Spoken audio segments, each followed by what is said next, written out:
Welcome to the 36th episode of Indie and Music Industry World. Ladies and gentlemen, the trusted. Hello guys! Oh, hello, how are you doing? I'm good, you?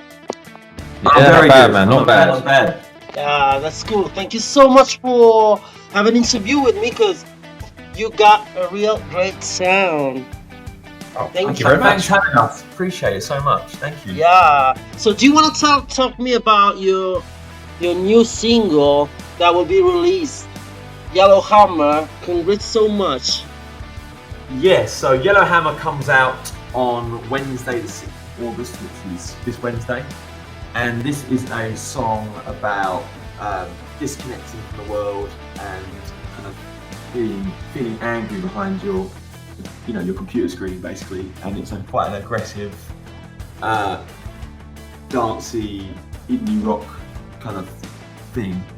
But yeah, we're really proud of it, and we think people are really going to like this song. Yeah, that's amazing. How did you find the right melody for the track?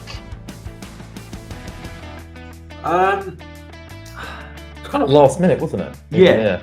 Very last minute. Before we went into the studio, we were very undecided on what to do as a song. We were picking a load of songs, and I think Yellowhammer just came out. Yeah, we wrote that song quite close to the studio time. We kind of had the studio booked in. Then we wrote that song like a couple weeks beforehand, and it just kind of stuck out. It's like, we've got to record this, and it kind of came together very, very quickly. Then the melody, everything kind of happened very, very naturally, and that's why it felt like the right song to do, because it's such an easy song to make. Yeah, it's good that you really want to talk about a real team on your tracks and in this track too. How is born the idea to write it? I think we were all kind of getting angry because we couldn't think of a song to record, and out of that anger, it just kind of came out. It was like I think it's quite an angry song, and it came out of us feeling angry. And I think the best songs are always born out of like extreme emotions, whether you're really happy or really sad or really angry or really confused or really jealous. That's when the best music comes out of you. I think music is built on emotion.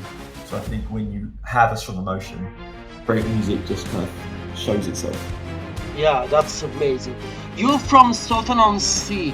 How much your local music inspired your modern music of now, what you're creating? So as in our local scene? Yeah. Yeah.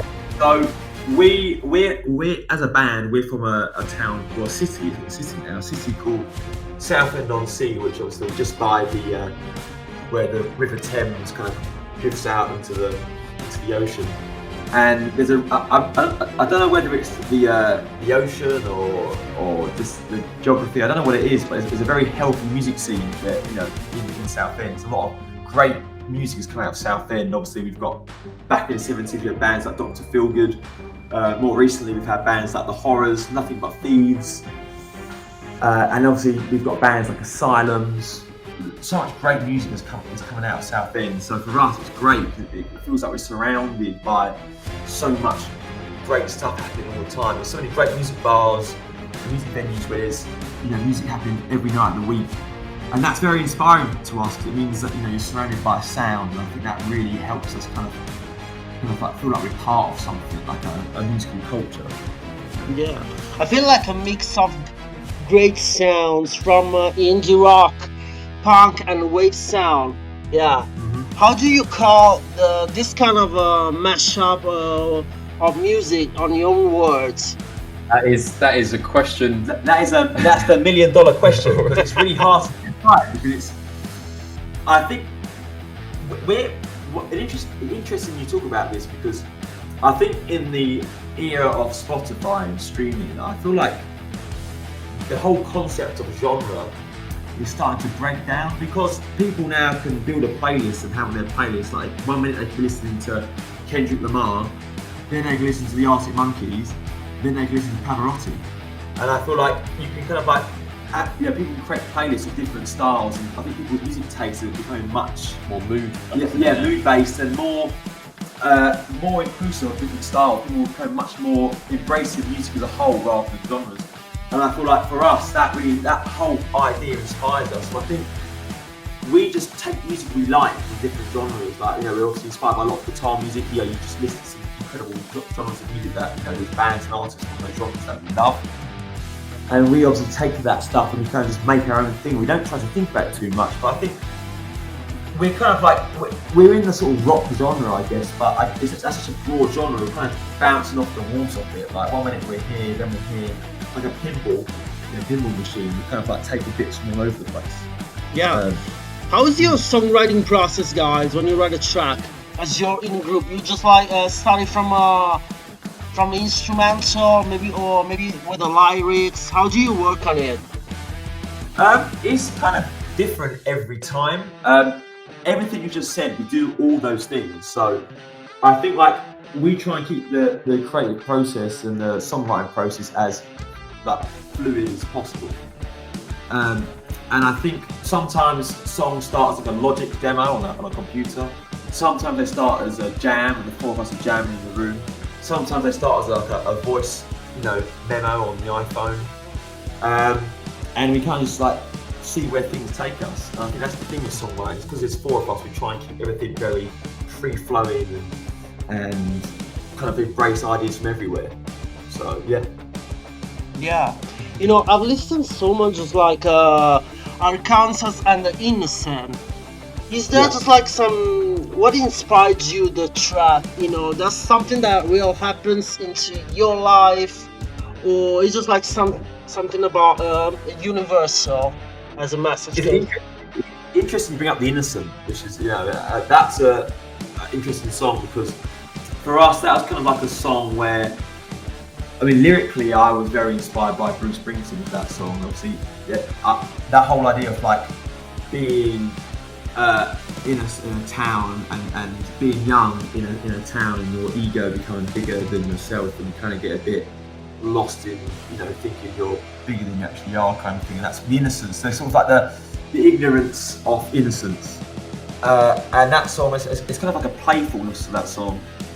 But yeah, it kind of came from that sort of, trying to escape from a small town, trying to find yourself, and it's kind of a celebration of like innocence, really. And that's kind of, we wrote it from that perspective. Yeah.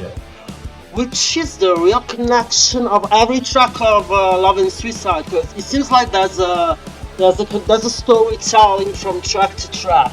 That's cool. I love it. Congrats. Yeah, that's really interesting. Love and Suicide. That kind of the whole EP kind of is about it's also kind of an existential crisis. It's all about looking into yourself and those big, large questions that play in your mind.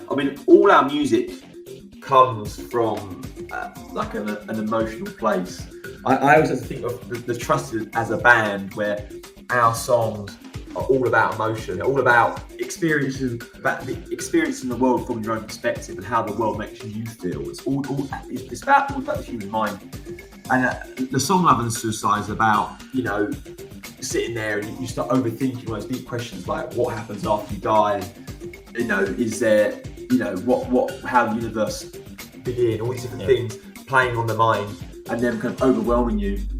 And then Horizontal Mind is a song about having, being very arrogant and having a very one sort of track mindset, thinking you're right and everything. And then obviously The Innocent is about innocence and that sort of like that confidence you have when you're young.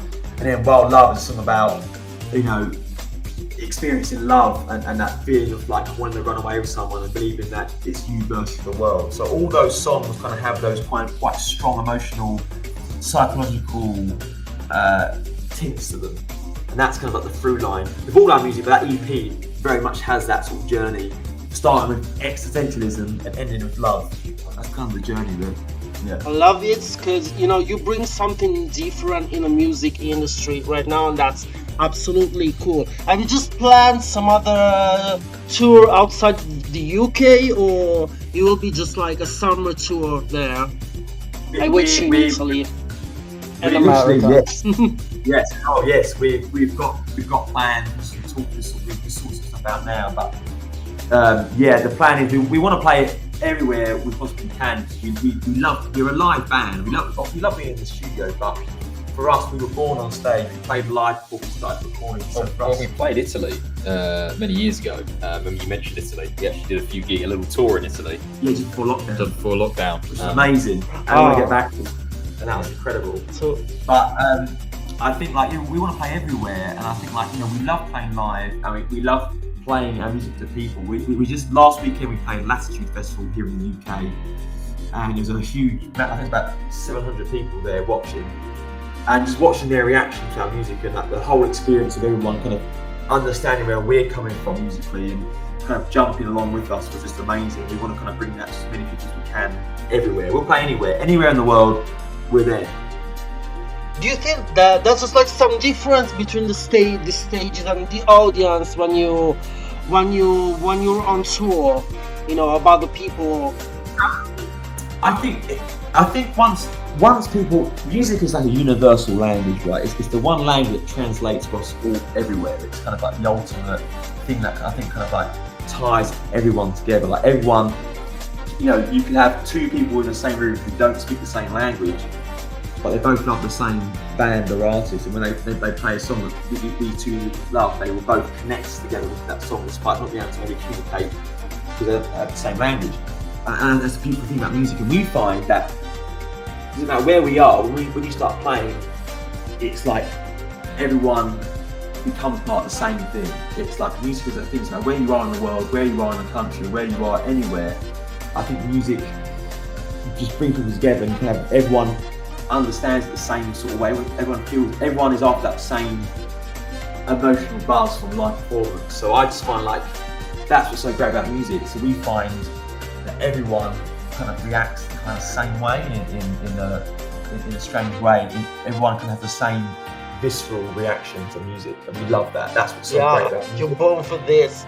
So thank you so much for your conversation. Do you want to present Yellow Summer to the public? So. Of course. Go on, Tom. Yes, so Yellowhammer comes out on the 6th of August. Great song. It's angry, it's mean, but it's got a pulse to it, and we think if you give it a chance, you're gonna love it. So please check out Yellowhammer in August. Get on that. Yeah, I cannot wait to shout. You totally got my support for everything, guys. You're great. Thanks. Thank you so much. We really appreciate it. Have a good day. Have a good night. For me, it's morning. Thank you. Great day. Bye. Bye-bye.